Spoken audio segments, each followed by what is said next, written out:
through my window pane. Dreams of stars, now a faint refrain.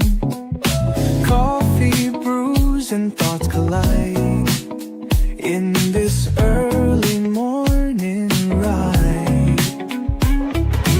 Wake up world, let's start the day. Insight flows in a bright array. Questions dance like morning dew. In this space, it's me and you.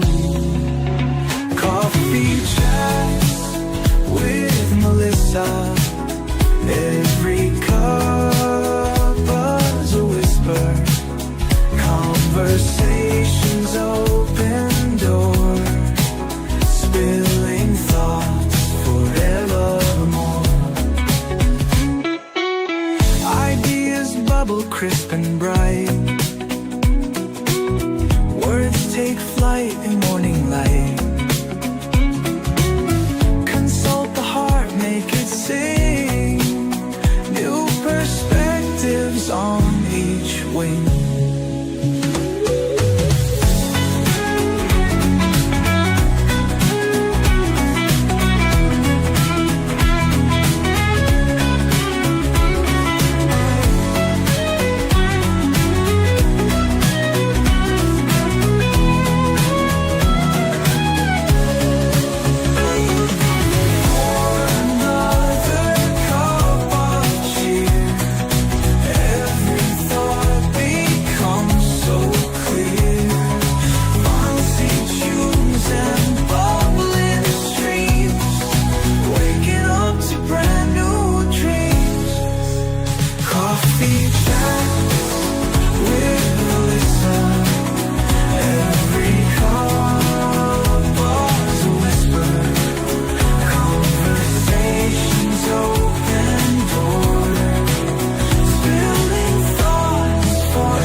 Good morning. It is Saturday. It's Coffee Chats with Melissa in Houston. I am excited to be here, but I'm frozen, guys. It's like 54 degrees in the Pacific Northwest. I am in the top left side of the country in the US, and I'm frozen today. It is gloomy outside, which is one of my favorite settings in the Pacific Northwest. But man, I didn't expect to need a jacket in June, almost July. 4th of July is just around the corner and it's not even 60 degrees outside. So that's my morning. Ken, welcome. I see his comment here that he invited 1 million of his friends, which I always am grateful for. It's been a busy week. I mean, I'll be honest, when you run a motorcycle shop during summertime, it just is a busy life in general, but I have so many things going on that it has just been nonstop. Bill, welcome. I cannot believe you're awake. Happy belated birthday. I was working, but I wanted to congratulate you on your book. I just saw the link this morning. So good job. So this today, right? I wanted to tackle this topic. I've been thinking about data. It's something I use a lot. I'm always looking at numbers, whether it's at work at the motorcycle shop, whether it's in sales the marketing, seeing who we're reaching. I've always been in charge of data and in charge of the numbers, in charge of trying to discern patterns and what's successful and what's not. And so really, it was an easy evolution when I started thinking about my document, then act mindset and strategy to just keep it going, right? Because you can't just document and act. You always have to assess and adjust. And really, that's fine. But I didn't like the way the acronym was laying out for me. And so I came up with this term, data, right? It's simple. We use it often. But I really wanted to break it down and like, what does that mean? And so I have been diving in the background, trying to figure out, Melissa, where are we going with this? How are we going to sell it, package it, make it something that is consumable data for others to understand and assess and work on, right? And so here we are. That's what we're doing today. So good morning. If you're here, that's what we're diving into. I am streaming on YouTube, LinkedIn, and Facebook. Highly recommend you go subscribe on YouTube. It seems to be the most successful platform in making sure that the gremlins don't take over our time. And so if you lose any access to this, please know that the playback is on YouTube. You can always jump over there if you feel like you're going to get better quality. Now, that said, LinkedIn is my favorite place to play. This is where the show began. It was an audio event. A few years back. It's what they offered us. It was very much like a chat room. Oh man, do you guys remember the phone lines where 50 million people could all speak at once? And it felt like that a bit too, but we had these cool little bubbles where all of my friends had their own little circles on the screen, and I got to listen to you guys and you got to listen to me. And so that's where it began. Years ago, we all hung out and we would get 50, 60 people in an audio event, no problem, and just dive into topics and rotate the stage. And so Coffee Chats has evolved from that to a shared space where I was interviewing a lot of people online, connecting you to my network, teaching you who they were, allowing you to get to know them and ask questions and have fun, asking your favorite cereals and Sesame Street characters, which you should drop in the comments. Obviously, it's Saturday morning. I need to know these things. But eventually, after a few breaks and some shifts within my own personal life, I decided to just kind of go it solo and use this as a teaching moment. And now it's going to evolve back. I will bring others back on the stage, but I've really enjoyed this evolution. And it was LinkedIn's fault that we became a video streaming option because I wasn't going to. I've never wanted to be on video and have you stare at me while I teach you things. I don't mind educating, but I don't want to be the person stared at for 2 hours. And I think it takes away from my ability to focus when I have to focus on the person in front of me. I'd rather focus on the notes I'm taking, using the different highlighters to highlight different portions and why it means something. I'm that nerd. So that is why you don't see me. A lot of people had the question and I just wanted to address it. I feel like this is the best way to keep that audio vibe alive while still being able to give you guys a lesson. Use the screen as marketing to give you data, to give you that billboard effect, to be able to teach you, show you, let you see, right? Because I'm a visual learner and some of my listeners are too. Good morning to Sean who just came, David Pushkin, good morning, Lisa, Feverick, Chris, Charles Graham. Oh, I missed that face of yours. You need to call me. And no, I didn't get an omelet or bacon this morning, and I probably won't have time, and we're not going to talk about it. But I do have watermelon and lime in the fridge, and that's happening. Sajith Kumar, good morning. All right. Here we go. Are you ready? So making decisions without data seems silly, right? How many times have you jumped into an idea, a concept, without actually having a breakdown of what's happening? You just a quick assessment, you walk into a busy room, you know exactly what's going down in that room and you don't feel the need to keep going. It may be, think about a child's playroom. You got a bunch of kids over, it's a holiday, maybe you got 10 children deep and as soon as you open that door, it's chaos and toys. And you can assess that quickly, but how are you going to track and adjust these things? Like who is responsible for what in the room? Who created the mess? Who is most capable of helping lead the cleanup? How are you going to measure their success? When are you going to review their success? Who's going to be held accountable, and how if it doesn't work? These are things that I think matter more than just the assessment, right? More than just the identifying what's happening. We need to have a plan of action to change it or even maintain it. Success, straight A's, the hardest to maintain, right? It's easy to earn an A. Can you maintain an A? Kind of mindset. Are you guys with me so far? I want to make sure you are. Okay. So when I think about data, I do think, document, act, track, adjust. It's still assess and address, but we're just going to look at it a little bit different now, right? And really, I want you to think about the different data that you are tracking in your life. And what is the purpose of the data? Because I think it matters. If you're tracking your spending because you don't want to overextend yourself, you don't want to empty a bank account and get penalties, you definitely need to be on top of the data, right? You don't have to be perfect in your spending, but you have to make sure you don't hit that bottom floor that you're monitoring for. It's true with a budget in business. It's true with time management. You really need to be able to assess what you're trying to do, when, why, and how. The who, what, where, when, whys, and hows, guys. I love these things, those elementary concepts. But what is the data about? Why are we finding it important to track? And then how often do we adjust? Because we've talked about driving down the road, going on a road trip. It is very important to every so often just make sure you're still on the path that you had expected to be on. You can take one wrong turn early into a trip, a mile into your journey, and if you don't adjust because you're like, I'm only 10 minutes in, why would I need to look? Oh, I'm only an hour in, it's a 300-hour trip. Why would I need to look? Well, you could be extending your trip. You could be going the wrong way. And actually, it's something that happened to me. I was on a road trip with a good friend of mine, and she, very busy healthcare professional, didn't have a lot of time to read. And so we were going on this road trip from the Phoenix, Arizona area up to Las Vegas. It's about an 8-hour drive.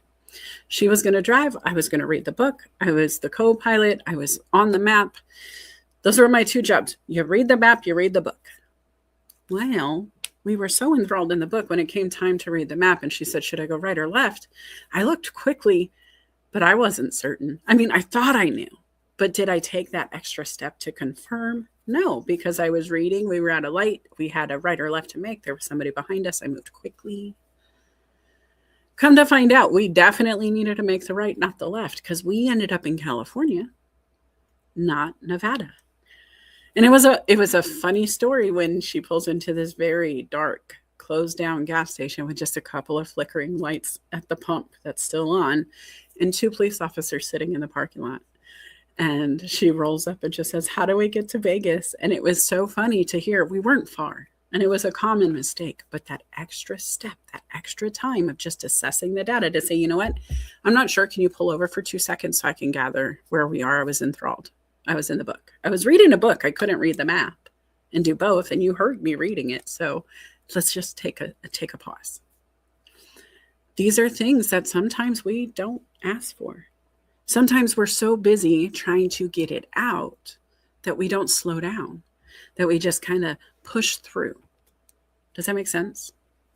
And so if we're tracking data, if we have an intention of following a chart, following along a map to do something with purpose, then we need to pay attention, and not just to the overall outcomes, but every step along the way. And we need to determine how many steps is safe to take before we look around again. Does this make sense? Are you guys with me? I know it's early in the morning. Let's check the chat. Okay, so let's see here. I'm just going to highlight you guys for a second. Ooh, coming in from Moldova, Ukraine, and Africa. Okay. Oh, yeah, omelet. Man, I saw that. Oh, you were so ghetto last night. Okay, I don't know what happened. I'm kind of glad I missed it. Pesky gremlins. Sajith says, document, act, track, adjust is what Claude plus Obsidian does automatically, but we still the human to act on it. We still need the human to act on it, right? There are so many tools that can make this more effortless. And as we grow forward, to not have a tool in your kit that helps you to do this, you're going to be left behind. If you're not tracking your financial situation, you're going to be left behind. If you're not putting in the effort to learn what's happening in your industry, documenting different processes and procedures and what's new in AI and what's new in your industry with AI, and how are you going to implement these tools, and how are these tools possibly going to impact your career, and what are you going to do to track this and adjust for it and make sure you're staying on top of it, right? These are things we need to pay attention to. David Pushkin says, while it can be useful to use your gut or intuition, it can also be more useful if you're using data-led decision-making. That way you can back it up with actual numbers rather than feelings. And you know what? I love when my gut and my data align. And guys, the more you assess data, the more you're able to understand this behavior in this moment, in this room, is going to have a ripple of X in my data set. You're going to be able to empower yourself, whether that is, hey, every time I show up and say, I want help to meet somebody who can hire me, this person always has a connection that will get me a step closer. Or this person takes me further away. Maybe it's, I am trying to, successfully do X. If you show up in a room and you're never able to get beyond, the D, A, B, C, D, and you're just stuck there and you can't get to X, why are you in that room? What is the limitation in that room? Who is it that you're associating with? Is there anybody else you can add to your Venn diagram of connecting to get you further, right? As you're assessing your actions and what's holding you back and what's pushing you forward and all of these things, it's really good to repeat the successes. Now, on the other side, not to just sound like I'm just harvesting, if you know that every time you connect with somebody, and every time I call Bob, I say, Bob, I need a new client. My coaching pool is shallow, and Bob sends me a lead, then I probably owe Bob a little thank you, because every time I connect with Bob, he connects me to something. I probably should connect myself to a thank you of some sort. Does that make sense? It's not just about taking, but it's also about knowing what to give and where. All right. What are you guys tracking right now? I want to know that, and that's my question while we move into the next slide. But what data do you track and how often? Do you have things you track for work? Do you have personal items you track? What are those things you're tracking right now within your industry or your body? Or diabetes. My mom was diabetic. My father too, actually. Both parents diabetic. And so tracking sugars is an important facet of their day. So think about what you're tracking. If you want to share, drop it in the comments. Stay curious long enough to see what's actually happening. This is the part where intuition and instinct and being really excited and jumping into the pool with both feet can have to be slowed down a bit. Maybe we pause that behavior. Maybe we go, hold on. What's in the pool? Before I dive into this dark pool with no light from below, how deep is it? Where does it go? Is there anybody else in there right now? Did you watch them fill it? Was there fish in here? Is there a shark? Is this a shark tank? Is this a swimming pool?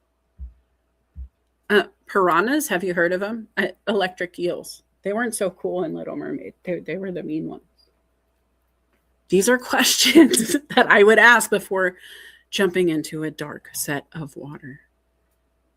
What are questions that I'm missing, guys? What are the ones you would ask yourself before diving into a lake you've never been in a place you've never experienced? Would you go swimming in the Amazon, or would you pause and assess what's actually happening on the water with the locals before you just dive into swim?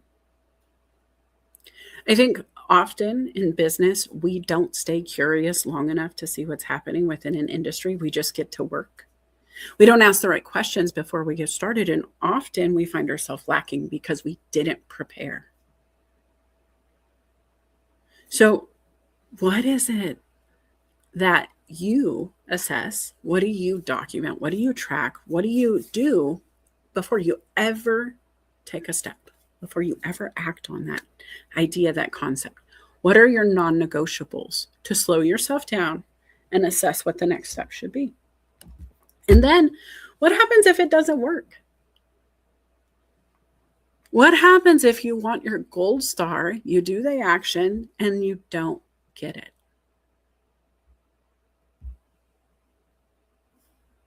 Do you give up?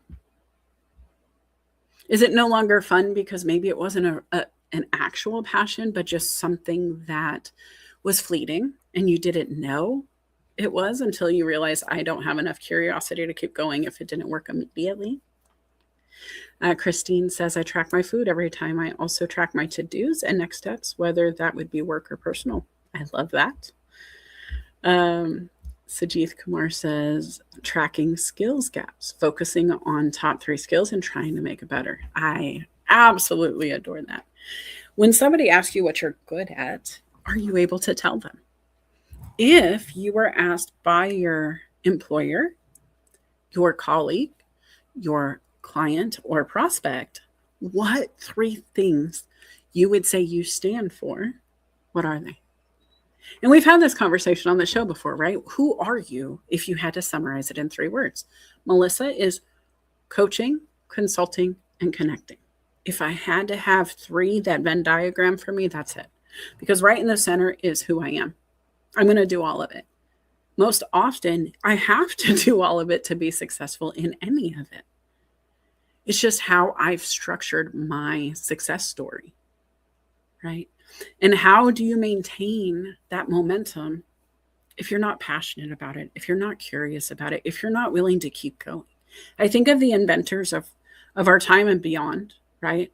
How many times did they fail before they were successful? And were they actually even successful in their time? I feel like all of the best and greatest inventors were not actually celebrated in their day. Very few actually lived to see the full benefit of their work come to fruition. And how many stood next to them in those shops that we've never heard of because they gave up? They were like, it's just not working. Edison, this bulb thing, just not a phones, electricity running through the walls. Have you ever seen the movie Oh Brother, We're Out Now? Where they're going to light up the city using hydroelectricity. Who created that? How did they figure it out? What are these experiments if they're not tracking their results and then adjusting to see what the next result would be? How often are you assessing your actions, guys? Be honest with yourself, because as a coach, you want me to tell you what I've seen most often outside of this platform. And I'm going to give a little gold star to those who are on the platform this morning, whatever platform you're on. If you're listening and you're taking notes and you're doing your thing, congrats, this doesn't apply to you. But how many people do it just annually? Happy New Year. What's your resolution? What's the one thing you're going to fix out of 365 days? Be honest. Was there a time in your life where that was really the only time you did the check-in? Maybe a birthday? For me, holidays always are like, wow, last year this time. It's a good mile marker. Not all of the holidays count. Flag Day doesn't get me excited. No offense to Flag Day. But it's not a day where I sit down and go, I have to assess again. But on my birthday, when I'm like, I'm coming up on 20, 30, 40, any of the variables beyond, what have I done with my time? How much time do I have left? What do I want to change so I make sure I get it accomplished, right? What is actually happening in your life and how are you letting it happen? When we adjust, we stop confusing the first idea with the final answer. And this goes right back to that evolution of invention, right? Just because you have an idea to be awesome at X does not mean you're not going to end up on Z by the end of the journey. A really great invention may go 10 times farther because what was once just a pocket knife now is a Swiss Army knife. Just needed a tool in my pocket so it's handy. And then, oh man, wouldn't it be cool if this knife also could open a bottle and I don't know, have scissors. And what else does a Swiss Army knife have? I don't know. I don't know. But they just kept adding so many ways you can play. And so what is it about your answer, your idea, your life where you can create that pocket-sized toolkit for yourself? And what does it look like? Do you even know what your toolkit looks like? Do you know what you would need in case of an emergency and what you can harness from yourself? Are you open to your idea shifting? How often do you get feedback on your idea and then it just goes away? I see season 1 of Tracker was good, but then I lost interest after that. I need to watch Tracker. I don't know what that is. Felipe says track LinkedIn analytics, recruiting, time to fill, quality of hire, and turnover. I love LinkedIn analytics, guys. If you're not checking your social selling index, highly recommend you do it now. Tell me where you stand. I would love to know. This is a great time to assess and adjust for how your actions move you on LinkedIn. So if you haven't done it yet, go up to that search bar, get a new tab, right? Open up a new tab, whatever, go to LinkedIn, go up to that search bar and just put in social selling index. When you do, it's going to say learn more. You click that, you scroll down to get my score. You got to scroll a couple times. They're hiding it a bit. When you get that score, what it's going to do is take the industry you selected and it's going to rank you against all the other professionals on this platform according to LinkedIn's own report card. There are 4 facets of it. It's really cool to figure out. Each pillar has 25 points, and you can see how many points in each pillar you have. If you want, share it below. Drop a screenshot. It's kind of fun, but this is a way to assess your actions here on LinkedIn, right? Christine says, due to the varied experience over time, it has become crystal clear. Show me and to others what I'm good at. It really does. When you track your actions, you realize a lot about yourself. Even if it's just snacking. Do you know, I forget what I had to eat this week. If I had to run it down, it would take me a second to run through it. The other part of life is if I find that information valuable, if I want to monitor my weight, if I have a tracking app and I'm not plugging it in as I go, I'm wasting time trying to recall it, right? So sometimes it's tracking as you go, assessing the data later. Chris says, I measure everything on impact. I am moving the needle on poverty and exploitation. I am making a difference or simply managing. Ooh, I freaking love that. Am I making a difference or simply managing? Because I am absolutely happy with the job of the water pump that keeps the levels below a certain line in a ship. And it's its only job and it should cluck away and it's great. It doesn't have to get better at the job as it goes. It shouldn't. There is a max potential when I installed it. I knew it. It's okay. Just keep plucking away and I'm happy. But that is one job, one facet, very specific, very focalized, right? On very specific to that overall job. An accountant, for example, they're not in sales, but they're going to be able to help sales do better because they're tracking the data. They're tracking the results. I want the accountant to be there because everything we do has to pass through that human. And that data is going to matter. So how do you track it? Is it worthwhile? Sometimes I've tracked things one way and went, oh, that's not working. Show ideas. I tried to use my notes app for show ideas. I hate it. I hate it so much in my soul. But I love having the ideas in a notebook. When I started Coffee Chats, it was an audio event. Here we are not in an audio event, right? We can't sit in the first evolution of that concept. Disneyland, when they first opened, they didn't look like they do today. The rides were not exactly the same. The characters didn't even dress the same or look the same necessarily. There have been evolutions. The first idea doesn't have to remain forever, right? It's a great jumping off point, but it's up to you to determine, are you going to be that water pump that does that one thing and it needs to do the one thing and that's fantastic and we're never shifting it? Will that water pump get replaced once it's burned itself out with the new, updated, more powerful, more capable? Yes. You're not a water pump, but Same concept. If you're in your position and you're plugging away and you're doing the thing, and it's, I was hired to do this, and this is all I do for the company, and that's all you're going to limit yourself to. Are you telling the company they're going to need to upgrade the product to get better outcomes? Just because you were hired for X doesn't mean that you might not have to move to Y now as the company evolves. Are you willing to make that change? And if not, that's okay. But can you assess why you don't want to grow there? Because I had a lot of teachers who were coming to me for career coaching to shift out of the classroom and move into other things. And when I asked them what they wanted to move into, they're like, oh, I want to get out of the classroom. I want to move into sales. I was like, great. What's drawing you to sales?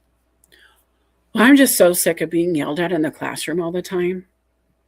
I'm so sick of attitudes and behaviors and disrespect. And I'm like, hey, have you ever heard how telemarketers are treated on the phone? Because I was a telemarketer for a while, and I can tell you, I have never been so berated and degraded as those moments where they didn't have to put a face to a name, where they could just talk to you however they wanted to, and there was no real punishment because you called them uninvited, right? And so when I explained to them, sales isn't always sugar cookies and rainbows. It's not like the best parts of class. There is bad and good in everything. And if these are the things you're trying to leave behind, maybe we need to look at a different role, maybe like customer support, where you can solve their problems, but they're not really angry with you. They're happy, and then that's not always true either. It depends on the industry. It depends on the customer. There is no perfect fix, but how we assess the job, how we address the moments, how we work for a company who says, oh, when that happens, when it goes from being sunshine and rainbows to them being berating or disrespectful, you can say this and just end the call. If they arm you to not have to deal with it, right? The first idea of having it sunshine and rainbows in a classroom, and it's all, those special shiny moments we all have in our soul from our elementary experience. That is not what the teachers now are experiencing. And that's where this mindset comes, right? We have to adjust. We have to stop confusing what our first idea was with the final answer. Just because you started in school to be 1 degree doesn't mean you're not allowed to shift your major, to change perspective, to grow with new data. And that's the whole stinking point, guys. What is the point of having data if we're not going to allow it to evolve our concept with us, for us? Are you with me? The useful action is not always louder. It's not always busier. It's not always to add more of a thing. It is just more intentional. When you see certain behaviors bring certain results, you can continue those behaviors or you can stop the behaviors. When you look at your social selling index, for example, you don't have to go on LinkedIn and start screaming from the rooftops, come look at my profile, I am the one to see. But if you see that maybe you're not good at building relationships, maybe you're not good at having your brand explained to those you connect with, then you can adjust that. Maybe it's just SEO, guys. Have you ever been in charge of a website or a brand where you're trying to get people to come to your content, whether it be email, website, social media? You're using SEO and hashtag strategies. Tweaking one hashtag can change the game for a business. It doesn't mean posting 10 times more. It means changing one hashtag, right? Maybe it's not doing more on LinkedIn, but it's taking yourself away from LinkedIn to a different platform. Maybe the people on like Facebook aren't your ideal target market, but LinkedIn is. And so going from Facebook to LinkedIn is a really smart strategy for you. You won't know unless you're tracking your data. What is your post doing? How long does it take to sizzle? How long does it sizzle?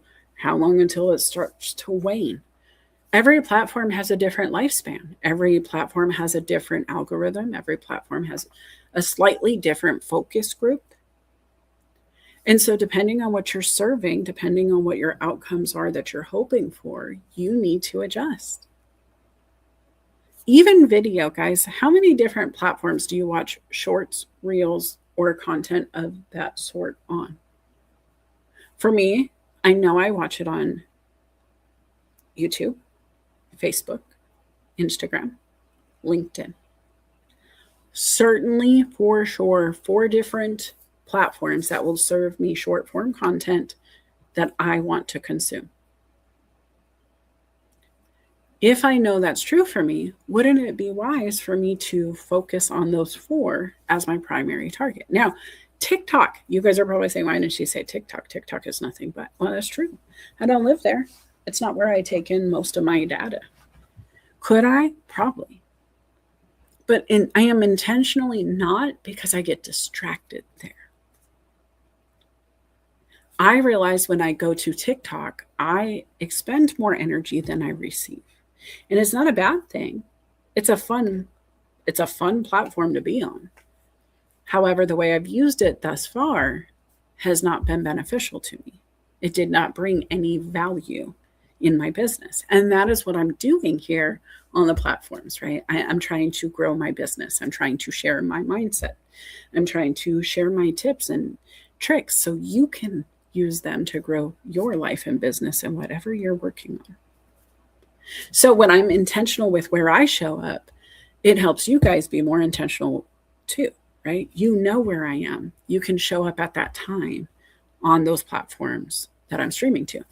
I will say, if StreamYard and Substack and Instagram and TikTok could get together without a special streaming code, I probably would do it. If it was a little bit more set it and forget it, I would do it. It's not, right? And so I'm intentionally avoiding it because it's more work than I want to put in. And that's allowed, guys. I don't know the ROI of that extra action. I'm not missing it, so I'm not at the point where I need to do it. But I also know that I am very time limited because I run a motorcycle business during the day. I have community events that I host there and beyond. I work with Sliced doing their marketing and events, and we do networking locally, and I'm working with small businesses all the time to do that. I also have the coaching and consulting, my LinkedIn brand, and the energy I expend there. And then I have the coaching clients where I meet one-on-one. And then I also have Careers, Chaos, and Coaching with Felipe. And so you can imagine I have to be super intentional with my time. Not to mention I was doing all of that and somehow still managed to squeeze in 2 books with some friends that became international best-selling. It was intentional actions with the time I had. Did it make a ripple happen that was pretty loud? I think so. I think it's really cool to be able to say on my card that I'm a 2-time best-selling co-author. Yes. I think it's really cool to be able to tell my friends locally that, hey, you guys should check out LinkedIn. And they're like, what's that? And I can show them I have 16,000 plus followers on the platform. I have a great network. I have a great set of friends who has a great set of networks themselves, and we all work intentionally to help each other. I love the concept of StreamYard, taking this evolution of what Coffee Chats was and turning it into what it is today. And the fact that I can just say, clip it, and it will bring this data out. It will just grab it for me and turn it into a short. That's intentional action. It's not louder. I didn't have to hire. I didn't have to go crazy. There are people out there who can do this for me, but I'm paying for a tool that makes it that easy to say, clip it, and it'll be there. And probably just did it a few times for me, which was hilarious. I wasn't thinking that through while I was live. But guys, I want to ask, did you do the SSI? Tell me what your scores were. Did you see anything cool? Because I don't think enough people are taking advantage of this free feature on LinkedIn. Sean says, I use the workflow Kanban, I think I said that right, feature of my email program to track job applications. That's pretty cool. Suchi says, adding your voice can 3 times your visibility, and a genuine face can 10 times your visibility. That's why brands spend billions on celebrities. Be your own celebrity. I love that. And you know what? I got to tell you guys, this is part of my strategy. My action of showing up on video, when I show up, I get a ton more result. When I say I'm going to be a guest on somebody's live show and I'm live on camera, people just show up in droves. And it was a strategy. You can ask my friends. Felipe and I have argued over this a million times. Lauren Sermon and I talked about why I wasn't going to do the live video and why she was so happy that I offered or said yes to be on her show, right? Like, I don't do it often. And the reason is because when I show up on camera, I want it to be very intentional. I want you to really pay attention when I'm there. And while I love you showing up here Saturday mornings for free, when I coach, I'm on camera. Unless the client's like, I hate camera, can we please be on a phone call? That's fine. But you get me intentionally looking at you, focused on you. You get to see my face. You get to see the eyebrow. You get to see the whole thing. It's a useful action that's not louder publicly, but it's 100% more intentional. And when you get that time, you feel the intentionality. That is also something that I had to learn as I grew my coaching business. As Melissa Houston, I know this is shocking. I hope you're sitting down, but Melissa likes to just network and be out there and meet everybody. I love to give. As a matter of fact, I've given way too much for free in my career. I've undersold my value. I've allowed myself to be paid less than I'm worth more times than I'm proud to admit. Now, I'm not alone. In America, females typically do make less than their counterparts. I'm not alone in the fact that when I started my sales career, I didn't realize I could negotiate at the gate. I just was glad I could earn commission. I didn't realize that that base wage was negotiable also. Nobody told me. Nobody knew that, right? Nobody in my circle understood that yet. And so when I started to grow, when I started to just take action, when I started to move beyond where I started. You guys know, if you know me, you know my story. And if you don't, I would highly recommend you get to know me. It's I have a featured post on my page that talks about my childhood a bit, just bullet points, some of the big stuff. Also, in the chapters that I wrote in, I explain it all. My mom was a drug addict. She had mental health issues. We were homeless very early. I was living on my own at 13 with a family friend. It was my best friend's family. It was a very large Mormon family, lots of girls, 6 of us, total after I came in, plus mom. It was a busy house. My grandmother offset some of the income by handing her some cash for letting me stay, and I helped babysit and clean the house in trade for the rest. That was the first time I really had to act to stop living inside the problem. It wasn't by choice. I didn't want to move out of my mom's house necessarily at 13. No kid wants to be responsible for that, right? But once I had to move outside of my problem, once I removed myself from the situation that was hindering me, and I started acting on things that I was good at. I'm good at talking to people, so sales was easy. I was good at seeing opportunity. I was my mom's little maid. I cleaned all the time. I had chores. No offense. Look, I'm an 80s kid. I had chores. I say maid. I'm not trying to be derogatory, but it felt like it. When the bunny ears didn't work, I was the one fixing the aluminum foil at the top. It's okay. I wasn't scared of work. I understood there were adults who needed things, and I was an able-bodied person that could offer services. So I would go to the local car dealership next to my apartment complex and say, hey, it rained. Can I wash the cars? Will you pay me to wash them? And they said, yeah, we'll give you $5 a car. I was like, great. Can my best friend help me? Yep. And so my best friend and I put on our bathing suits. We went and we played in bubbles and water, and we were washing cars. At the time, I didn't think about what the benefit was to the car dealership of having some pretty cute kids out here washing cars. But I was hustling at 16. $5 a car, 100 cars in the lot. It was a really lucrative hobby. I did the same thing with washing machines and appliances. A good family friend owned a used appliance shop, and he would remove the old ones, fix it, and sell them. and he would pay me to wash the machines. And so I would get in there and take them apart. I had to learn how to use a screwdriver and understand that these machines do come apart and not be scared to do it. And then get them wet, scrub them down, learn how to detail an appliance like that, and then put it back together. It really was an empowering thing to know that I am able to use a screwdriver and I am able to take things apart. And as long as I'm paying attention to how it comes apart, it should be pretty easy to put it back together. When we act, we stop living inside the problem. What I love about a good Venn diagram is you can put all your problems in the circle. You can put all your goals and dreams in the other circle. You can make them overlap. You can see where you have those skills already in existence. And then you have to-do lists on either side of that Venn diagram, guys. If you want to get out of your problem, whatever that is right now, you need to act. How are you going to act? Well, document the problem. What's the problem? What is the first solution that comes to mind? If I'm overeating and gaining weight, my first solution coming to mind is to stop eating so much, so often, such a dense caloric intake, right? And then how am I going to do that? Because it's not just the what I have to do, but how do I do it? When do I do it? Where? Where do I find the things I need to eat? How am I going to take them in? Am I going to enjoy it?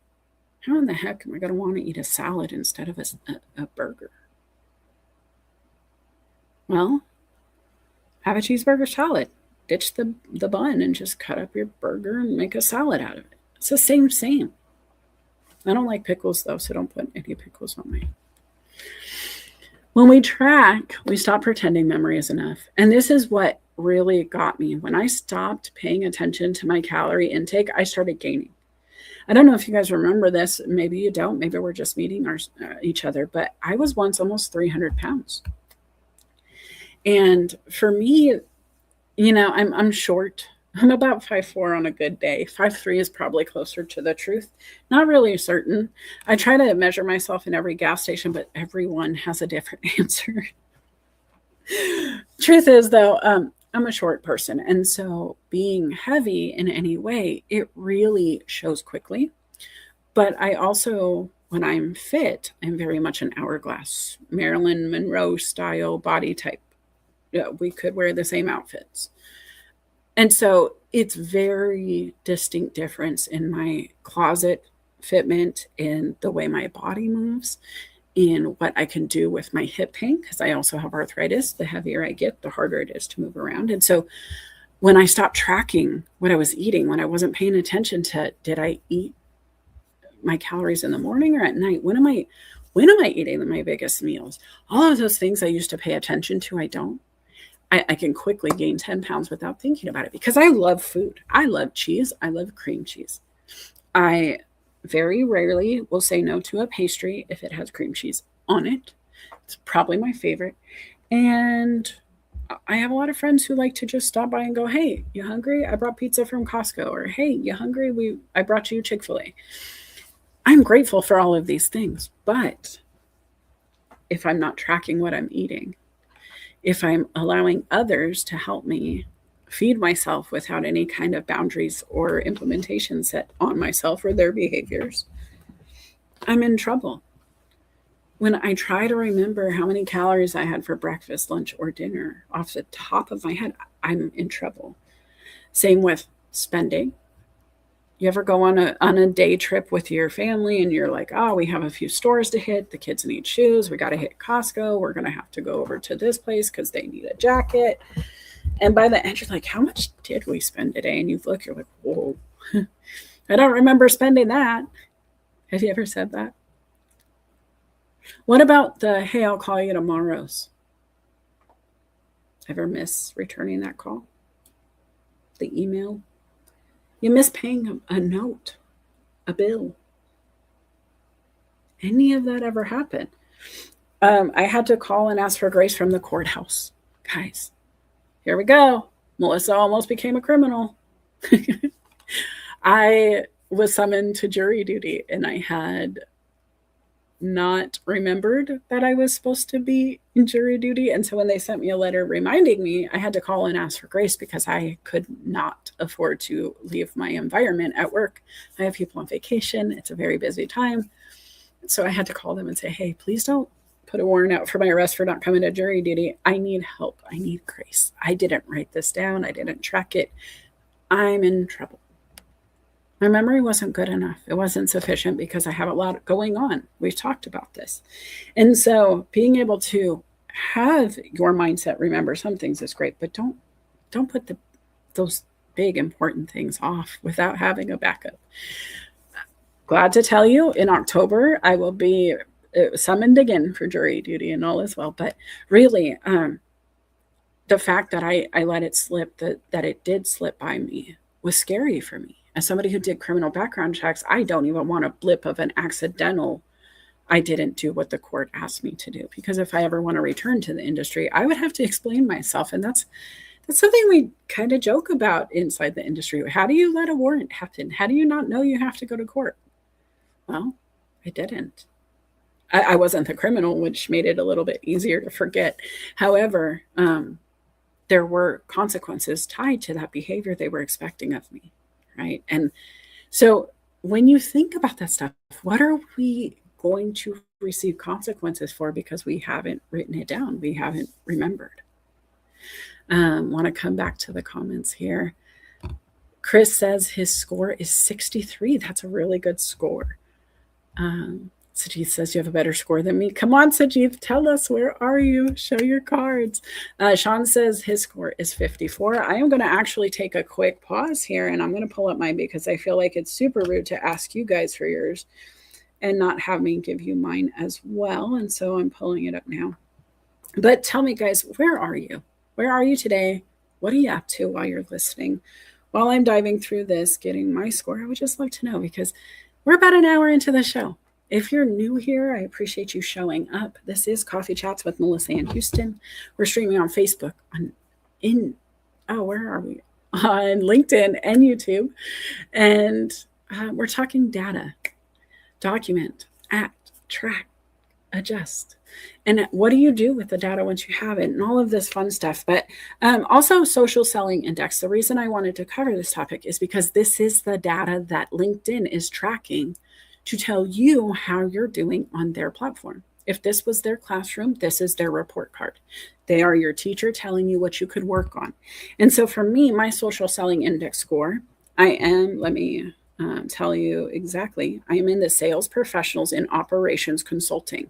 I don't know why, but the social selling index score seems to assume you're a sales professional. And so we're just going to rock with that, right? There's nothing to change that terminology. But the operations consulting is the industry I selected for my own. I'm still at the top 1% of my industry, which is fantastic. I'm in the top 6% of my network, which I am excited about. I would prefer to be in my top 10% of my network, if I could be honest. I don't like that score to be as low as it is, or the number to be as small as it is. I like it to be bigger. And this is why. If you are number one in your industry, that's fantastic. But if you're the smartest person in your network, if you're number one, if you're number 2% of your network, then who are you learning from? And I'm not saying that people who aren't at the top aren't valuable, but they're less likely to be seen on the platform. And so are you following them, and are they giving you value, and are they in the top of their network? Because they should be if the data is that valuable, right? And so, and it is based on scores, guys. It's based on actions. The 4 components that they're tracking are establishing your professional brand. This one, I am always confusing LinkedIn. They don't know what to make of me. Right now, if you go to my profile, you're going to see I run a motorcycle store as the store manager. I'm the store manager for Komodo Brands. Huge, nationwide, biggest motorsport provider in the nation. I'm running one of their stores. It's really cool. But I'm also a coach and a consultant in operations. I do mindset. I do life coaching. I have so many different facets of my industry that I am also an author, right? I'm working with Sliced, a restaurant, on their marketing and events. And so when you talk about what Melissa does, I can then diagram the circles down to coaching, consulting, connecting. But LinkedIn's like, girl, I'm confused. I'm giving you 14 out of 25. So I have 14.75 on establishing my professional brand.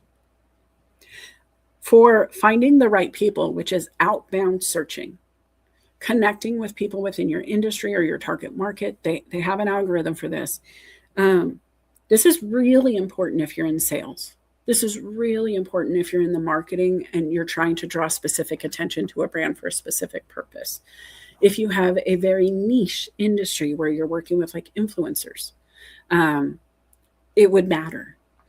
But here, for me, out of the 25, I get 11.563 for finding the right people. I'm just not doing enough outbound searching.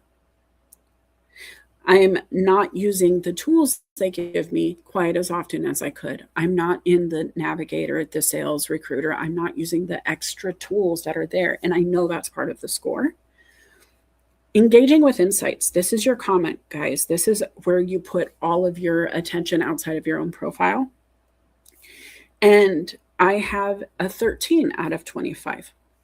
Everybody who's here and our friends know I don't spend a ton of time in the comments. It's no offense to you, not at all. But I will tell you that I don't have enough time to do everything I want to do to the full extent that I want to do it. So I am very, very intentional with how I move. When I show up, I speed up on the things I need to, and I slow down on the things I don't, right? And sometimes that slowing down is the smartest way to speed up. This week, I didn't really post a lot to my profile. I didn't, but I got a ton accomplished on the back end of my life. That felt great. And now I feel like I'm at the top of my game for today, which is the way I want to play. Now, when I'm coaching people, I do recommend you make comments before you post. I do recommend you go water the ground before you sow your own seeds in it, right? You want to make it a little bit of a damp earth. You don't want to plant a seed in dry soil. And so you want to make sure you're watering the garden of LinkedIn. All of that network of yours, making sure that it's going to bloom from your presence also. And so sometimes slowing down, engaging on other people's profile before you post is the fastest way to grow. And so if you want to fix your number of engaging with insights, whatever it is, minus 13, I would slow down and go comment. I would stop posting as often and go get busy in the DMs. I would make sure that I'm talking to my people publicly on LinkedIn. Does that make sense? Anybody agree? Anybody use this method now? Let me know. As far as building relationships, that's 25 out of 25 for me. And that is always my number one pillar that I am not negotiating on. Everything else that I can negotiate on, the establishing my professional brand, I don't care if it's clear. I can help you get clear. You want to know, I'll let you know. If you're not interested enough to ask, we're probably not going to need to coach yet anyway. And so I don't need to worry about it. I have my bills covered. We're okay. I'm making an income. I don't have to go harvest as much as I used to because I have a diverse income strategy. So there's a lot going on there, but that establish a professional brand, I'm okay with not being 100% on that. I'm okay with not finding the right people 100% because, again, I'm not here to do more sales all the time. It's just not what I'm doing right now. Engaging with insights, I do try, right? I do want it. When something stirs me enough that I have to make myself known, I will. Usually it's on a live event. Yesterday, for example, Melissa Cohen and Leslie Dysig, did I say that right? Neidig. Sorry, I'm waking up. Leslie Neidig were live. And I was commenting on their post because I loved their conversation. And I told them how some of my favorite networking questions are, who's your favorite Sesame Street character and what's your favorite cereal? Small comment, but then the whole show shifted to that comment and they actually answered the question. And that is the kind of engagement where not only am I known, but I get to engage the leaders while they're leading. And I don't do it for them to acknowledge me, but I do it to connect, right? Now I know more about Leslie's love of Fruit Loops and how it must be in a small single serving box like they would give you in the cafeteria in school if she's going to do it. That's so cool. It's so cutesy. And if I'm in sales, okay, and this is where I want you guys who are in sales to listen. If I was in sales and Leslie was my prospect, my to-be client, the one I'm trying to land, the very first thing I would do today is send her a bouquet of individual Fruit Loops. I would send her not flowers, but boxes of Fruit Loops presented as flowers, a dozen of them. So she could randomly pull one out of her drawer and think of me when she snacked. That kind of value. Slowing down to support somebody else's brand, to be at their event, to engage with what they're engaging with, and then to take that information and do something with it quickly. If you're at a networking event and you learn something cool about a person, write it on the back of their card. Save that information, because then when I reach out to Leslie, I can say, oh my gosh, can we meet? I would love to do, like, can we just go to the park, maybe grab some coffee, maybe get a little something like to snack on? I'll bring the snacks. Is that okay? And then I can show up with a cutesy little picnic of cereal and juice boxes. And for Melissa Coaching, that would be on brand. I might even bring bubbles for the occasion, right? And so, guys, think about what you can learn by slowing down. Think about how it might assist you if you just stop doing everything all at once. Because I'm a busy girl and I do a lot of things, but I'm not doing everything. I say no to more than I say yes to. And people don't believe that quite often, but truthfully, I am very strategic about my time. I'm very protective about my lazy time. I love laying in my bed, just lumpkins, because that's when my brain's doing best.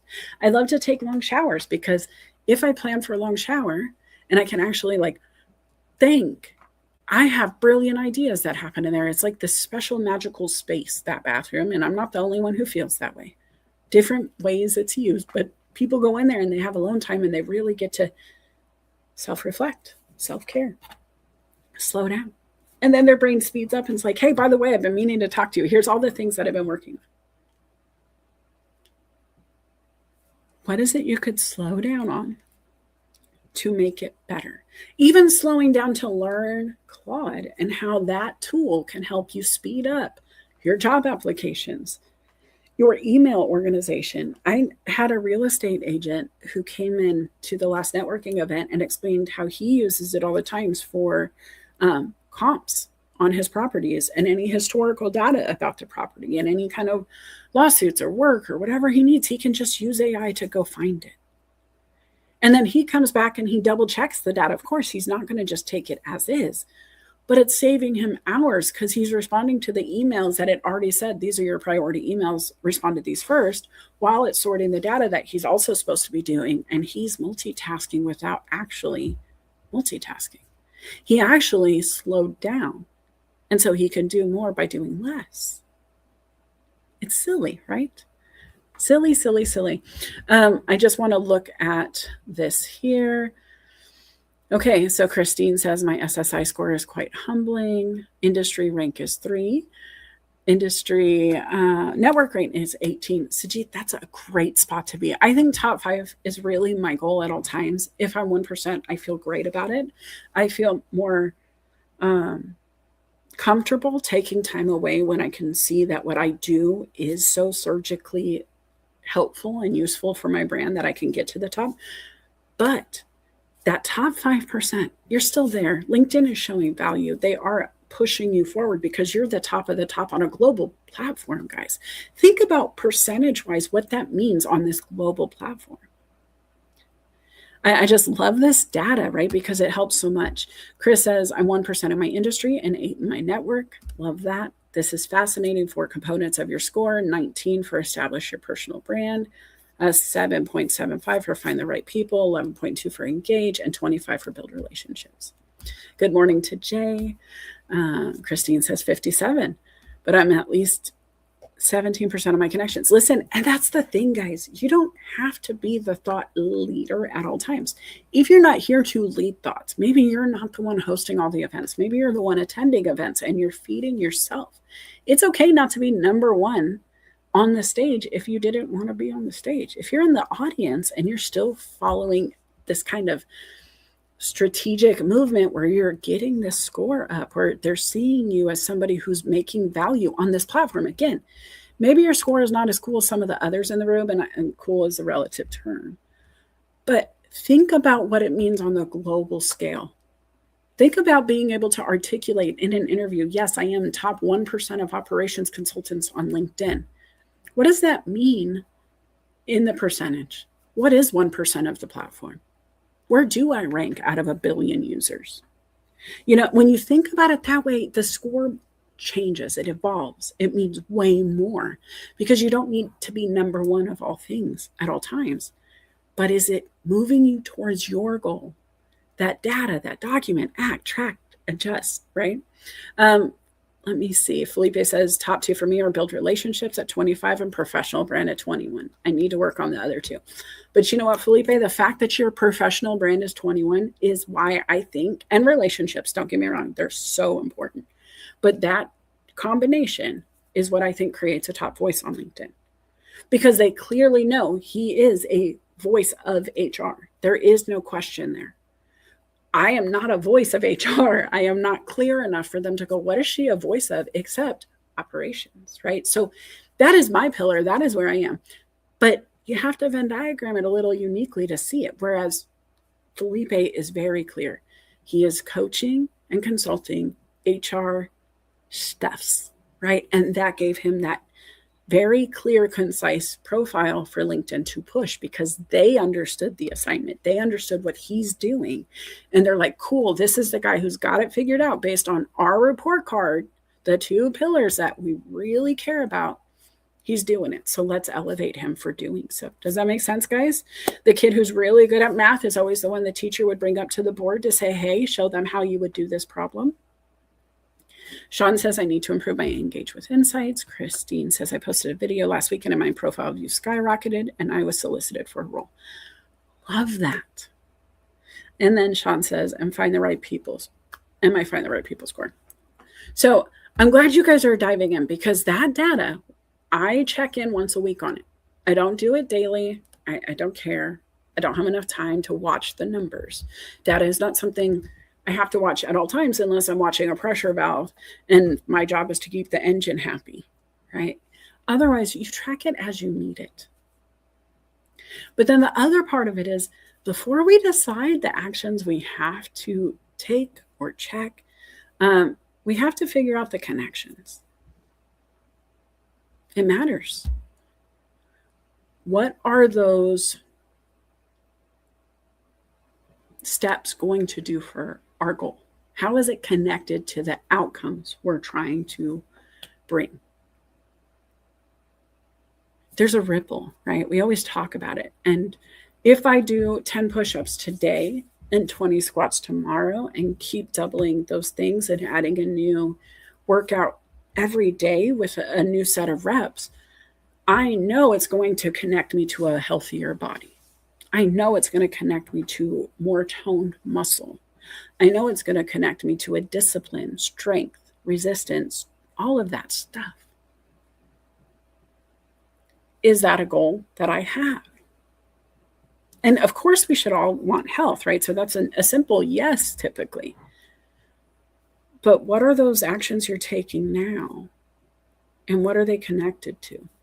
There are some things that are time wasters. Time sucks. TikTok was one of them for me. Before I started to act there, I needed to check the connections. Is it going to connect me to the people I wanted to? Maybe. When I found myself on TikTok, though, what I connected to was people from LinkedIn, which is fine, but I'm already doing that. Did I find a few extra followers? Sure. Did I find the value I had hoped to find immediately? No. Was I silly to expect it? Probably. But am I connected to the passion of TikTok enough for me to want to keep pushing? Not at all.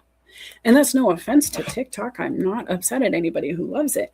My problem is such that I keep hearing it was going to go away. And when I was a kid, I didn't go to church a lot, but the one thing I remember they taught me when I went is the foolish man builds his house upon the sand, right? And so I kept hearing this is shifting, this is moving, it's going away, it's not staying. So I stayed away from it. I didn't want to put my time and energy into something I, 1, got distracted by, 2, didn't see enough value from. Even from the outside looking in, the people who had success stories, it's great, but it is a different vibe. There are people doing business there. It's just not the way I want to do it. Again, we've talked about me on video. TikTok is a video heavy platform. They want to see your face. They want to see you dance. I'm not doing dances on TikTok. Will I dance with you at a a coaching convention where we have like the Airbnb rented and I'm cooking and we're coaching and we're doing the things, yes, we will absolutely do teach me the TikTok dances there. But I don't want the video. You guys, I'll be in your video when we're at the retreat, intentionally making sure I'm connecting to you in your way. But I don't need to be there every day for you to want to make a video with me on your TikTok, right? And so thinking about that ripple, how does it connect to you? And does it at all? And if it ever did, how would you want it to? What would that look like? Because you can't be intentional unless you have a plan. Did you write that down? Did you clip that? You can't be intentional without a plan.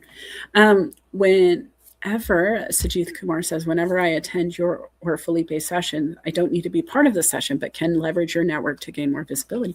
Absolutely. And he brings such valuable commentary that we do highlight him. Immediately, I want to put him on the screen because he does make it relevant to the conversation. He does bring value to what I'm speaking to. And then he also does this on his platform. So when I invited him, it was intentional. This is somebody who does this quite often. So I knew he could speak to experience. And as somebody who's a marketer and somebody who likes engagement and somebody who knows value, I know by inviting him, it's going to increase my visibility as well. So it's not something that is one-sided here. We're both gaining momentum by working together, by being connected, by taking actions at the same time on the same day, platform, intention, topic. And it's just that easy sometimes, guys, right? And it might take time for Sajith Kumar to understand who I am and vice versa. But once you do, you can throw them on the screen confidently and broadcast them across different platforms and even have them in your shorts and reels confidently. Now, what I don't think he knows is I talked about him on my last episode. He wasn't in attendance then, so I don't think he knows. But this is your cue. Maybe you want to go play team replay on the last week. All right. Jamie says, I'm way down 44 with a 0.6 engage with insights as I haven't been active. I'm top 76% in my industry, though, as the average score for the industry is 26. Listen, that's great. And honestly, what I love about what he knows is this is why I'm not here. So he's not beating himself up about the score. He assessed the data and went, I understand what happened. I tracked it and I can adjust if I want to change it. If not, at least he knows what the causation is. So later we can fix it, right? Long showers are my absolute favorite. Me too, right? I hate that. I'm never going to be the best case scenario of saving the planet by my water conservation. And I feel very bad about it. I really do. But also, it's self-care. It soothes my soul. I try to take hot baths instead. I'm a kid who grew up in Arizona, and so we had these pools of water that just stayed outside and the hot tubs too. And so I used to just have access and we just jump in, it's already ready. That doesn't work up here. It doesn't. And it's 54 degrees outside and I wish I had the hot tub now. Okay. So before we decide the actions, we have to check the connections, right? So what are your actions connecting you to? Let's be honest with ourselves. What actions do you take every day and what do you think they're going to bring you? I want to open up the stage here soon. I have a few more points I absolutely want to make, but if you want to join the conversation today, if you want to talk about what you're getting from this, how you're tracking, if you have additional questions about the social selling index score or any of what's happening here on LinkedIn, feel free to message me on LinkedIn specifically, and I will send you the link to join. Please make sure you do it in the next few minutes because I'm not going to keep the stage open for very long. But I want you guys to really think about what we've talked about, right? We're talking about the data. We're talking about document, act, track, and adjust. Take your actions, right? Write it down so we don't forget. Don't rely on your memory. Make sure you're acting on what you said you wanted to complete, and then track the outcomes. If you don't like what you're seeing, you adjust. If you love it, you maintain it, right? And you adjust as you see declines or improvements. What is it that's working and what is it that's not? This is for you to decide. This is for you to monitor. I really have to say, when it comes to time management and when it comes to getting things done, I think my biggest hint, tip, whatever, is always the document then act, because when you write things down, your brain releases it. And I know we've talked about this on the show for those who've listened, so I'm sorry I'm repeating it, but you know that when you have your grocery shopping list in your head, you're like milk, bread, eggs, cereal, whatever it is, you're going to repeat it in your head. It's like this nonstop mantra until you write it down. And once you write it down, very rarely can you just immediately go, oh yeah, no, it was this list, right? Maybe you don't remember. And that's me, at least. I write it down. My brain goes, good, dry erased it. Done. Use that space again. It also happens with goals. It also happens with ideas. I've had this $1 million idea in my brain, and I could be wrong, right? Like everybody thinks they have one, but I've had this idea in my brain since I was a young girl with my grandmother. And I told her the idea at the time. She goes, oh, Missy, you would make a killing. And I was, yeah, I know. Have I brought it to fruition? No, I forget about it until I don't. And then I'm like, dang, why haven't I done that yet? That's just sitting right there. And I know I could do it. And I haven't. And so what needs to happen is I need to write it down and put it in a spot where it's not going to be forgotten, where I don't have to remember to remember. Does that make sense? How many times have you forgotten to remember, right? Were you like, okay, you have to remember this? And does it work? What is your trick for getting yourself to remember something? Is it an app? Is it an alarm? I use alarms a lot. I love sticky notes within reason. I feel like a 3 sticky note rule is important to have on your desktop at any time. Anything more than that, and you're already taking on too much, right? I think 3 to-do lists are fantastic. I think today's to-do list should only have 3 dots on it. Same with this week, same with after. I like to work in 3s because we get overwhelmed, and it's easy to forget when you forget that you have so much going on and you have so many things to remember. And how many items can you remember before you forget? I am pretty smart cookie. I'm not a silly girl at all, but I only bring this up because I am a big fan of puzzles. I play LinkedIn games. Do you guys play the LinkedIn games? I have been playing for quite some time. I'm going to pull it up right now, actually, because I don't want to fib. So I have played Pinpoint for 625 days in a row. I have a 95% win streak. I have guessed on the first guess. My max streak was 625, guys. So it wasn't until 626th day that I missed the puzzle. I love it. That's just one of the puzzles I play. I want to see what else. And I'm just going to go through this, guys, because I can. It's my show. On Cross Climb, I have played for 635 days. I have a 100% win streak with 646 plays total. So I did miss a day somewhere. But I am on my longest streak of 635 days. Consistency. And I'll explain it more here soon. But I love these games for a lot of reasons. For Sudoku, I have 320-day win streak, 100% win. Best score was 36 seconds. And it's kind of fun. Yeah, so there we are, almost a year on Sudoku. Zip, which is my favorite of all the games. I have been playing for 449 plays, a 442-day win streak, and my best score was 3 seconds, guys. I did that little puzzle in 3 seconds time. Why does it matter? Because I like to strategize. I like to track how my brain works. I like to keep up against my friends on LinkedIn. If we're checking our social selling index score and we're checking our brand against our friends, why wouldn't we want to see our top score, especially us 80s kids who played in the arcades, against our friends? And to be honest with you, this is a pretty damn smart platform. Highly intelligent people hang out here.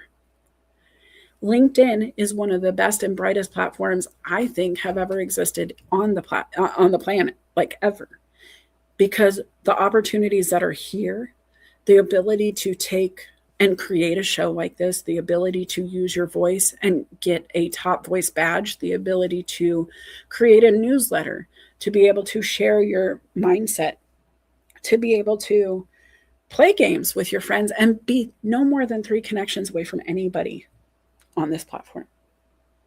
They beat Kevin Bacon by 50%.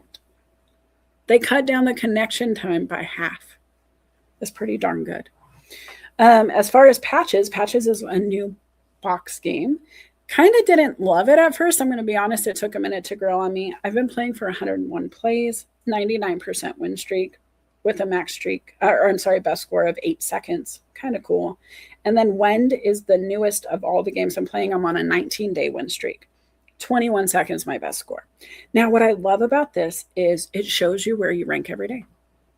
And my favorite thing to do is wake up, and as soon as my eyes open, as soon as I can actually read the screen in front of me, I go right to the games and I just check how Melissa's brain's functioning. If the world was going to end, if the zombie apocalypse starts right now, how quickly can I jump into strategizing? How quickly can I get to the top? Am I sharp yet? And it's okay if I'm not, but it's so cool. And I got to be honest, guys, this is the closest to a Navy SEAL I think I'll ever feel. It's really cool to open my eyes at 4 o'clock in the morning and go play a puzzle game out of a dead sleep and be number 1 on LinkedIn all day long. That's a gold star I track. Because if I become in a cognitive decline, if my brain stops being as sharp, I want to know. If something isn't functioning as quickly as it used to, I want to know. If I see somebody kicking my butt all the time, I want to know. Ask me why. All right, I'll tell you. It's because I'm going to call them and go, hey, what are you doing that I'm not?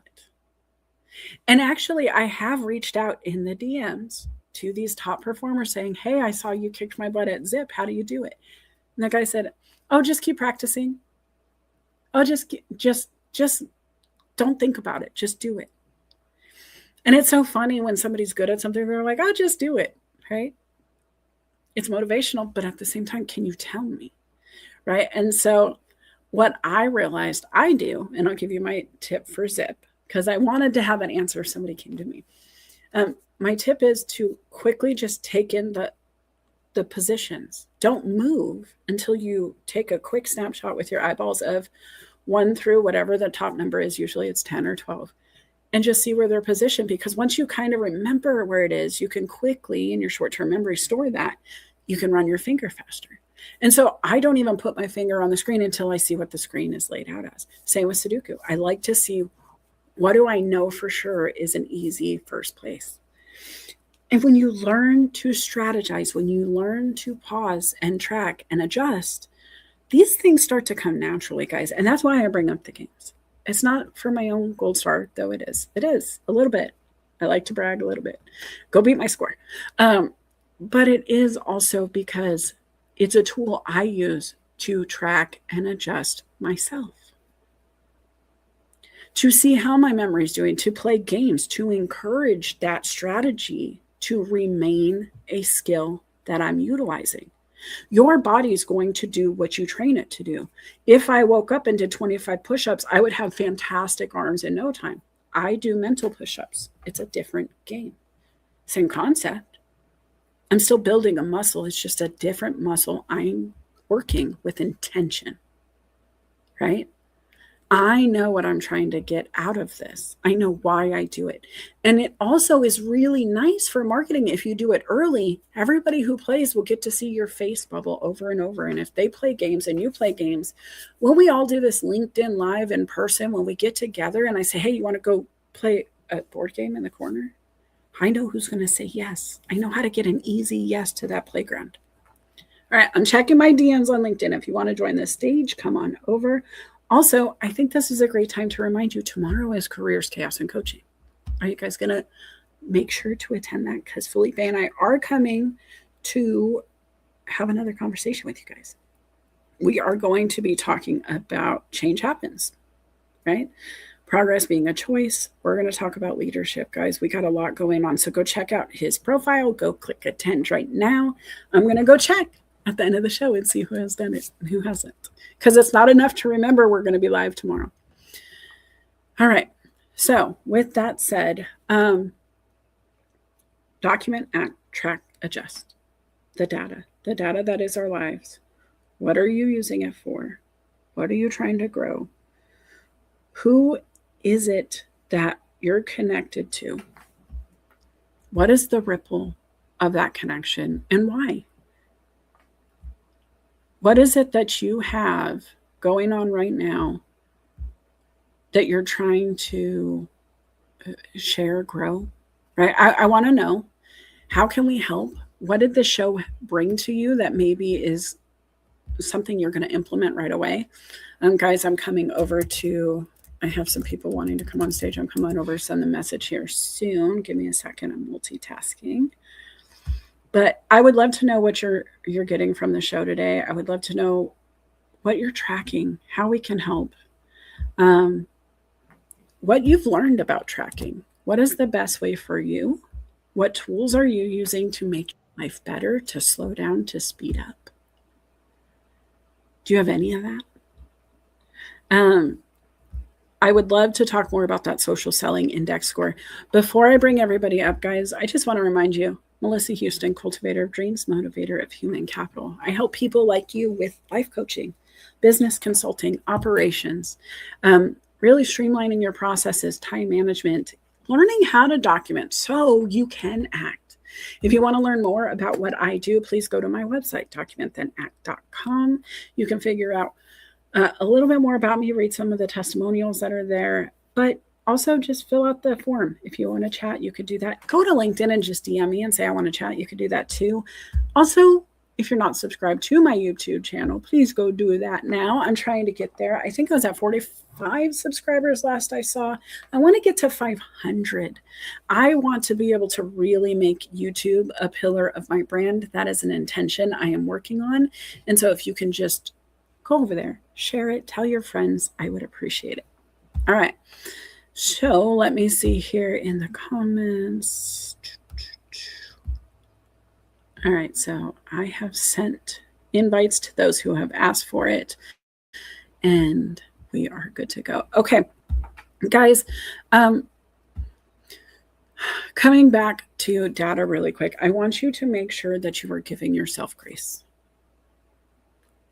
It is not about perfection.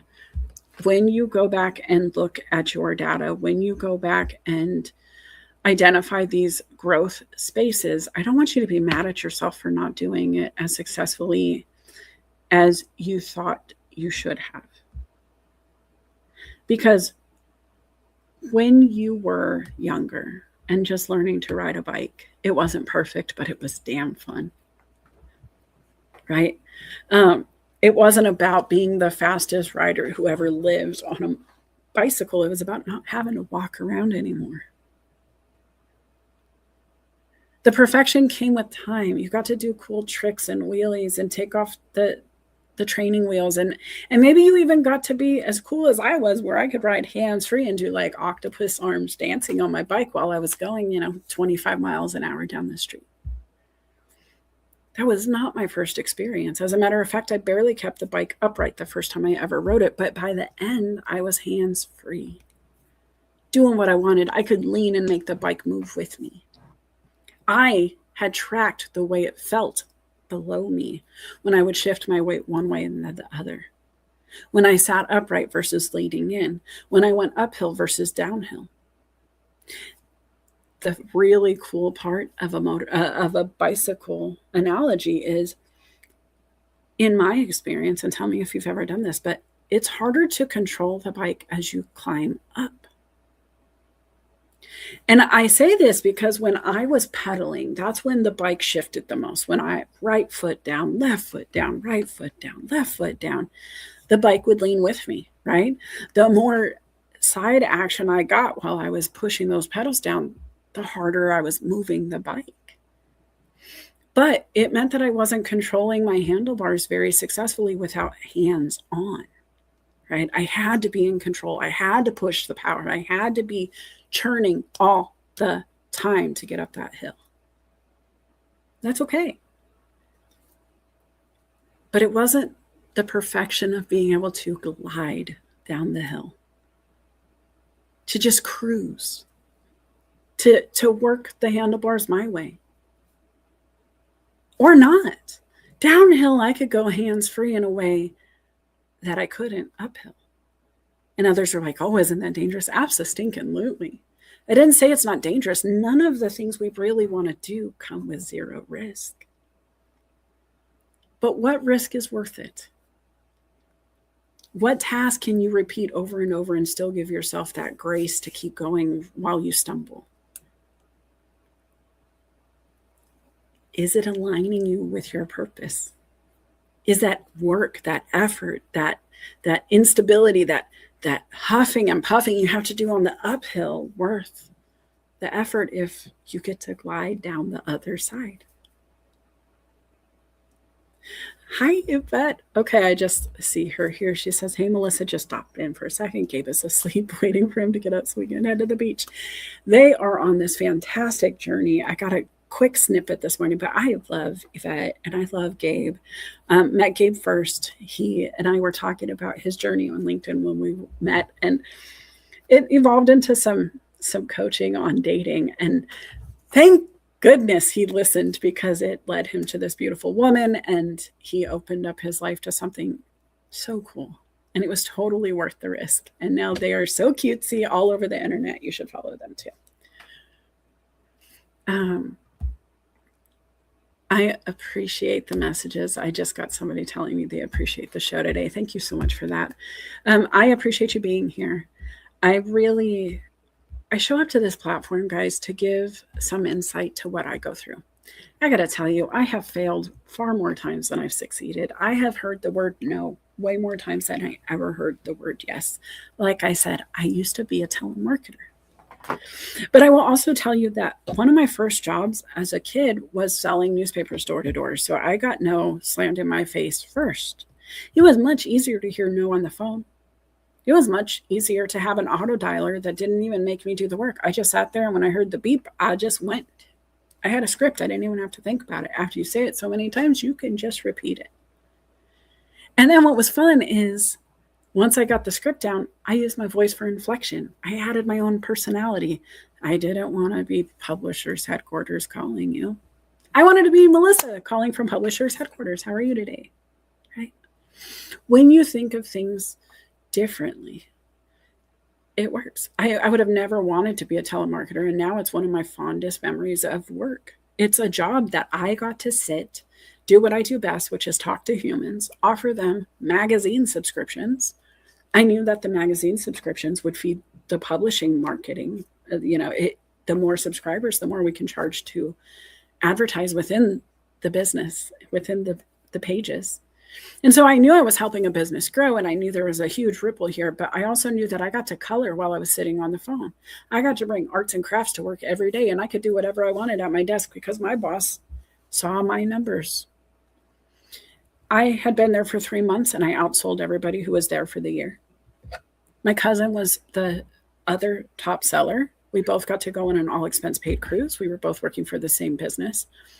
And we were just good at talking, good at having fun with the job in front of us, knowing that we had worked much harder for much less.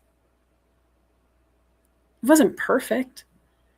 It wasn't an exciting job, but it was something I was good at, and I could replicate over and over and over, and I got to do something I enjoyed while I was there.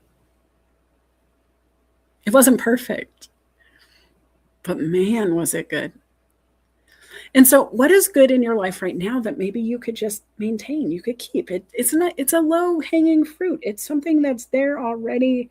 You don't have to work too hard to keep it, but you could maybe improve it.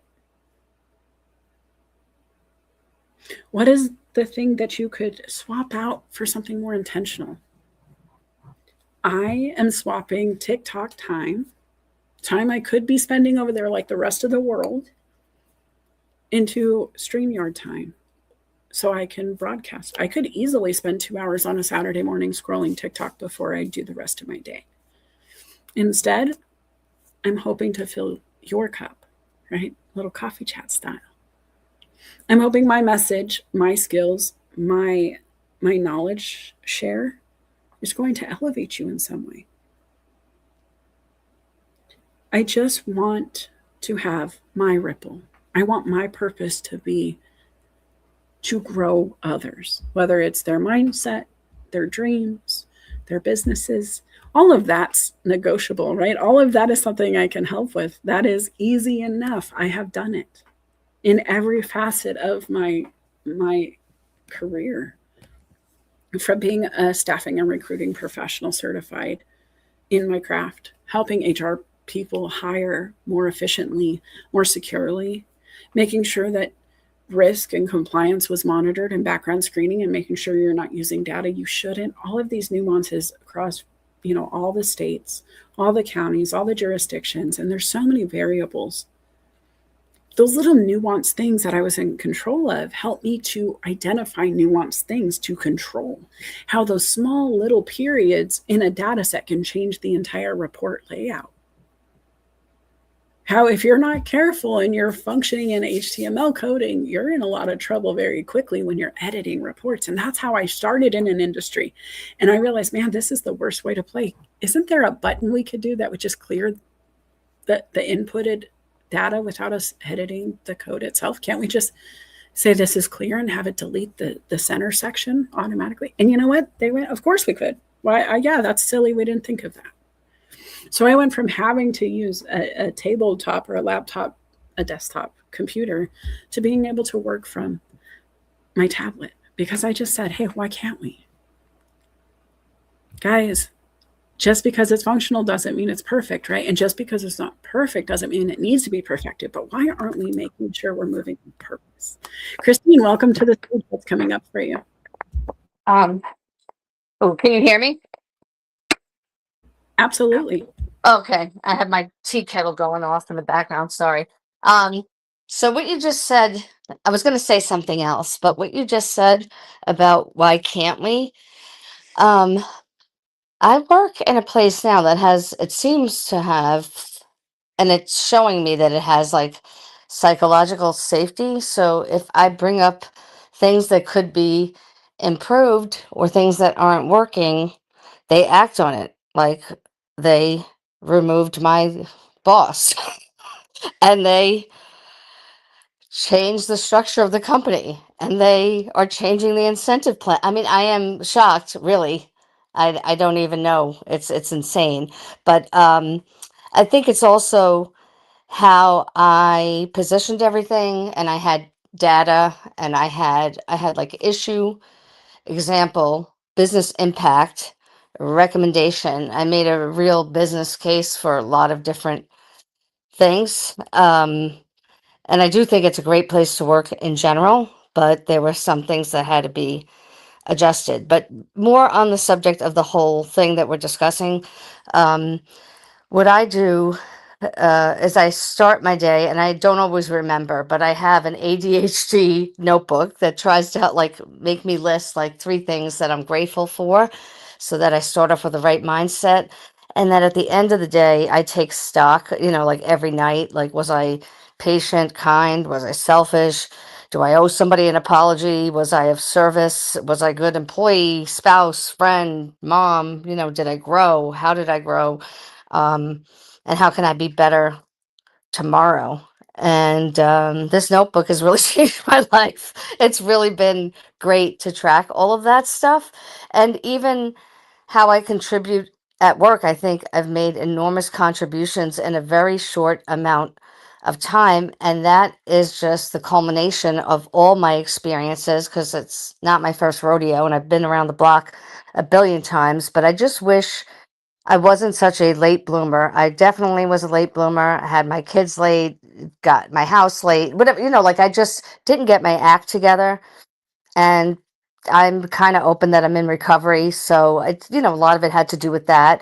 But what my father used to say is, at least I bloomed, like eventually, right? So I have to look at that. And I'll land it honestly, there. I love that, because we don't always get to control how long it takes to harvest. We don't always get to control how long it takes for the flowers to bloom in spring. It really isn't always in our control. And that's true with us too. My daughter calls it burnt toast. And I know she learned it from somebody. So whoever originated it, please take your credits. But burnt toast theory, if you miss the bus, if you burn your toast and you have to start another batch of toast, there should be gratitude behind that, because you may have missed the car accident. You may have missed something that was going to set you into a different position later. And so even if you were late to bloom, there's a lot of reasons that your life still aligned the way it did to come out this way. And maybe you don't know yet, but I really believe in that delayed experience being an intentional thing. I too haven't lived the best life I feel I could have. Imagine if Melissa Houston would have been able to go to college right out of high school and not take care of her grandfather. What if she would have been an attorney instead of working background screens? I love the law. I could see myself being, in government had I not been in the family that I was in. But my ties will never get me the clearances that I would need to be part of the government in the United States. Well, maybe now, I don't know. Let me skip over what I just said. Point is, I always thought, what if? I think I could have been a great medical professional. I love the industry. I learn well. I love all of that because I was a caregiver. I understood it. I liked it. I'm not a nurse. Why am I not a nurse? Why am I not a surgeon? Because I'm here. And I don't know why I'm here yet. I don't know whose story it is that I'm going to ripple into, but I know it's happening. And I think if we can get excited about the timing and release ourselves from that deadline that we've self-imposed or have been marketed throughout our life, then we allow a lot more grace. When I talked about those inventors earlier, I mean, how old was Einstein before he was acclaimed? How many of these inventors, the Wright brothers, were celebrated in their time versus now? I think we got to, have perspective on that too. We're not always going to see our ripple. It might happen long after we're gone, but the steps we're taking now will make sure we have that happen. What do you think? My comment on that is, as I get older, just the sense of and I'm older than you, a sense of urgency that I am, because there's a finite amount of time, right? I mean, but I get stuck in that a little bit. Like I want to, I finally, it's finally more clear to me, as I try to say in the comments too, that like what I'm good at, and it's clear to other people what I'm good at. And I love that. I really love that space I'm in right now. But at the same time, there's just so much I want to do now. I mean, I guess that's a good problem. I don't know, but I just see so much more potential. And like you're saying about diversifying income, I think I mentioned on one of your other shows that I'm trying to get another credential and teach at the college I just went to, and maybe organizations. I just see so many other pathways. I don't even know where to start. That's where I get We need to do that clarity session. We really should. But yeah, let me say I've this. been meaning to, but I swear. But let me say this about what you said, because I think what resonated for me is this: that finite amount of time. We've talked about it, guys. There is no promise. This could be my last show right now. I know that sounds morbid, and I'm sorry if it just sounded doomy, but I could leave for work and something terrible could happen. I don't know. And so I can't live in the fear of, oh my gosh, I didn't get it all done now. I don't know what done looks like in my lifetime, but I know what I can't live having burning inside of me without acting on. I know I can't skip coffee chats. When I skip a Saturday morning on LinkedIn, I don't feel good about it. It doesn't feel right because I know that's what I'm supposed to be doing. When I don't get to play outside, blow bubbles, watch the sunrise, take in fresh air, play in the rain, any of that, it doesn't feel right. I don't care if I'm 90, take me outside and let me stand in the rain and let it hit my face. It's going to be something that's always going to be there. But the other thing I know is when people retire and they stop having that burning desire to get up and do something, they dwindle faster. So what I'm excited to hear as a life coach and a mindset coach is the passion you have to want to do more. Most people are trying to slow down at this age. You're not even close to that. And I think that's going to elongate your life. I don't know how long you have. I can't make any promises. There is no refunds on this free advice. But I know the actions we take of being driven to get up and do something every day speak to ourselves. They speak to our core. There's scientific ripples that happen out here of understanding that being tied to those things elongates a life. It's just a fact. And when you don't have those things, your quality of life dwindles quickly. When you're not surrounded by community, when you're not giving back, when you're not engaged, when there's no conversation, when you're just kind of tucked away. And so I am so grateful you're inspired, because that means you have a lot to get done. And usually, if as a Christian, I'm thinking, if God put that fire on you, then he has a purpose for you. And if he has a purpose, he's going to use you until you fill it. Does that make sense? Yes, yes. Although I feel like I'm a spiritual person, but not as Christian. But I don't know. I mean, And I that's feel just like me speaking for me, I but do feel like what you put out into the universe. Like I never was this person. Okay, I was never this person until I was, even when I went in to recovery years ago, I was like, oh, this isn't gonna work. This kind of God crap or whatever. But what I found out is like when I just take those suggestions and just act as if and do all these things, including praying and everything else, my life gets better. So what do I know? That's all I'm going to say. My life gets way better. So I well, can't really argue. And again, who am I? Who am I to say? I'm just one person. So I've had, I guess, personal spiritual experiences that I cannot explain. So yeah, I don't know. I didn't want to go down that road, but no, I love it. yeah, And honestly, guys, I'm going to put a bow on this by saying I have a very unique, and Christine, I'm going to mute you on this because I don't want you to be included in this conversation. I appreciate you joining the stage though, but because I'm about to dive in off the deep end, I'm just going to say this. As a person of faith, I am also a person of science. And I was raised in both feet. And actually, I was taught science before I was taught faith, unless we're talking Easter Sundays at grandma's house. And so for me, what I've realized is communication by humans can get sticky. Our understanding of history is only as good as the story told before us about what happened. And when I think about all of that being true, what I have come to believe is that the Big Bang and Let There Be Light could be the same story. And it could be told in a different way from a different perspective. I have often asked, if Adam and Eve were first on Earth, who was on Mars? What was their name? God is a vengeful one in Sodom and Gomorrah and all that jazz. So why wouldn't he do Mars and Jupiter the same if they weren't listening? Could it also just be we're all stardust? Yes. And who created the stardust? Was it always there? I don't know. I never got that far in college.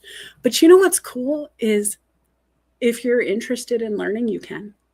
If the knowledge, the desire, that eagerness to dive into this passionate conversation about life or science or faith or universe or whatever it is that moves us, that makes us burn from within. Maybe it's just not any of those things. Tell me what your belief system is if you have something different. I'm not here to impose my faith on you. I'm here to tell you this is my faith and my belief system. And I have a lot of questions. And since my faith tells me to use discernment, I feel like I can ask the question about science to my God in my brain, right? And so that being said, that's where my brain goes. That's where I think everything is up for a discussion. Everybody has an opportunity to share their perspective. It very well could be why we have so many variables about how this place, time, and space was created. But if I could take away this story with anything and close with a concept, it would be, when I grow up, I want to be a little bit of Lisa Frank, a little bit of Betty White, and a little bit of Google in a blender. I want to have all the questions. I want to deep dive into subjects like you can on Google and with AI and all of the things. I do want to do it with all the colors and the rainbow and all the glitter and the sparkle and everything that this 80s kid was marketed her whole life when she went to get her fresh box of crayons for school the next day. I also want to be known like Betty White as a pillar of multiple industries, who cared about certain things so much that she made stuff happen. And when she left after 99 successful years, 100 years, we just wanted a little bit more of her, just a little bit more. And I hope that's the ripple I have. So if you're feeling any of that is already true, why don't you ring the bell so you don't miss it? So you can follow my journey, experience this Betty White-esque personality coming with her glitters and sparkles and fun and stuff. Make sure you're also following Felipe Cofino, my partner in crime, for Careers, Chaos, and Coaching, where we tackle topics like this, but we also take the audience recommendations and requests. And so make sure you're following there. Make sure you're putting in some requests for next week. And then, guys, I would love to know what you're going to use from the show. How are you going to track your data? What is that new thing you think you're going to implement because you listened today? Is there anything special that you're like, man, that one piece, it really hit me right in my spirit, right in my soul, right in my data? What is it that you're taking away? I would love to know that too, because I want to make sure that I'm using it when I'm talking about what happened in the show. I want to make sure that when I tell people, hey, this is what my listeners took from this, and I share it forward, that I'm being honest. If you hated a facet of the show, you can let me know, but be nice. People who aren't nice don't get to stay around these parts, because this is about a PBS style experience. I want everybody to be welcome here. Even the grumpy people can be welcome here and share their beliefs and have their little trash can on the corner. And that is so cool. I love Oscar the Grouch, but I also don't want him bringing his trash to my house. I want to visit him in his can when I want to experience his personality. And when he wants to be in my space, he can come to mine. And that's just, the beautiful part of a good Venn diagram. Overlap on the things you overlap on. But don't force it. Don't change other people. You can't make them be who you want them to be. And you can't even make yourself be who you want to be. You can change the behaviors you dislike that eventually will evolve you into a person you want to be. But you got to be kind. You got to be kind to yourself. You got to be honest with your assessments. You can't expect perfection. There is no perfect person in existence. That they just don't. It's not there. As a person of faith, I believe that. And as just every human I've ever met had a flaw. Me too. I have at least 5 I could rattle off right off the top of my head. That said, doesn't mean they're less valuable. Doesn't mean that what I do should stop just because you don't need it. And I think that's true with what you do. Just because somebody says, hey, that's not cool, we don't like that, go away, stop this is dumb, doesn't mean you have to listen. Determine what makes you move and get into it. Just keep diving in. If you need some help, you can reach out to me. I would love to help you plan. I would love to help you plot. If you have a business, you want to bring it to LinkedIn. If you want to learn how to bring yourself to LinkedIn and create a personal brand. If you want to grow at all, mindset, life, accountability, whatever you're trying to do, I'm a really good first step. And if I'm not the person for you, I will recommend somebody who is. But if you want to chat, let's do that. Otherwise, guys, come back next Saturday for Coffee Chats with Melissa. Meet us tomorrow, Sunday, for Careers, Chaos, and Coaching. And I hope you have a very safe and happy 4th of July if you can't make it to the shows. I am definitely looking forward to warmer times. This 56 degree weather is kicking my butt. But I hope you guys have a great weekend. Enjoy the show. Enjoy Social Saturday. That's coming up next too. Make sure you're following along. All of my friends, they do some really cool things. Thank you guys for coming. Take care.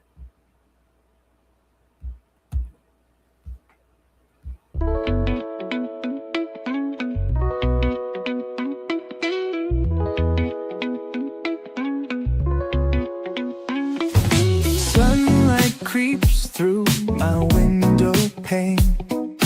Dreams of stars, now a faint refrain. Coffee brews and thoughts collide in this early morning ride. Wake up world, let's start the day.